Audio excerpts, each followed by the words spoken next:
Mesdames et messieurs, bonjour et bienvenue sur notre chaîne YouTube. L'information en Afrique et dans le monde en continu.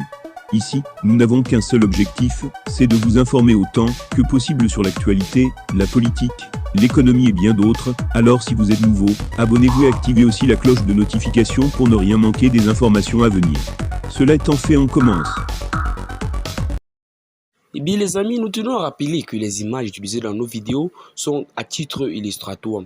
C'est donc sur cette lancée que nous vous conseillons et nous vous recommandons de rester poli dans l'espace commentaire, sous peine de voir votre commentaire tout simplement supprimé. La polémique sur le dossier Wagner en Afrique de l'Ouest font rage sur la toile actuellement.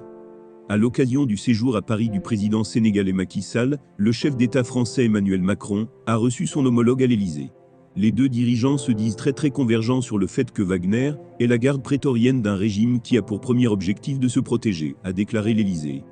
Le président français Emmanuel Macron n'a toujours pas dit son dernier mot après son bilan militaire et diplomatique catastrophique au Mali. Suite à l'autodétermination des peuples maliens de se prendre eux-mêmes en charge et de trouver par eux-mêmes les solutions à leurs problèmes politiques et sécuritaires, les relations franco-maliennes se sont totalement dégradées. Mais l'Élysée, encore dans la nostalgie des années impérialistes, n'a toujours pas dit son dernier mot. Lors d'une visite à l'Élysée, le 10 juin 2022, le président sénégalais Macky Sall a échangé avec son homologue français Emmanuel Macron sur la question du Mali. Pour Emmanuel Macron, il faut à tout prix maintenir la pression sur les autorités de la transition à Bamako. Car, plus le temps passe, plus elles éliminent ses opposants, et plus elles s'installent dans le confort relatif, qui va avec la protection que lui apporte Wagner, a expliqué la présidence. Wagner, une garde prétorienne, pour Emmanuel Macron, qui n'a jamais consommé la rupture définitive entre Paris et Bamako, Wagner est la garde prétorienne d'un régime qui a pour premier objectif de se protéger. Une idée également partagée par son homologue sénégalais, qui préside actuellement l'Union africaine, UA. Les deux chefs d'État ont partagé leurs préoccupations sur la manière de faire de Wagner, et notamment les crimes qu'il commet dans le pays. Il faut que Wagner parte du Mali, selon la présidence.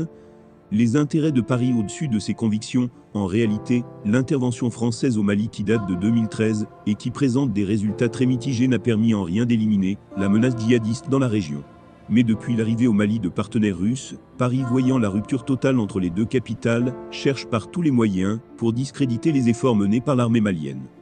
Emmanuel Macron, qui a toujours appelé les autorités actuelles par le vocable de junte, a pourtant apporté son soutien à la succession dynastique en cours au Tchad, après la mort du président tchadien Idriss Déby, décédé dans des circonstances obscures.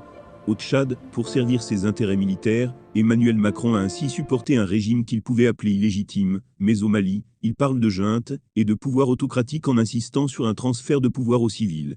Pourquoi le discours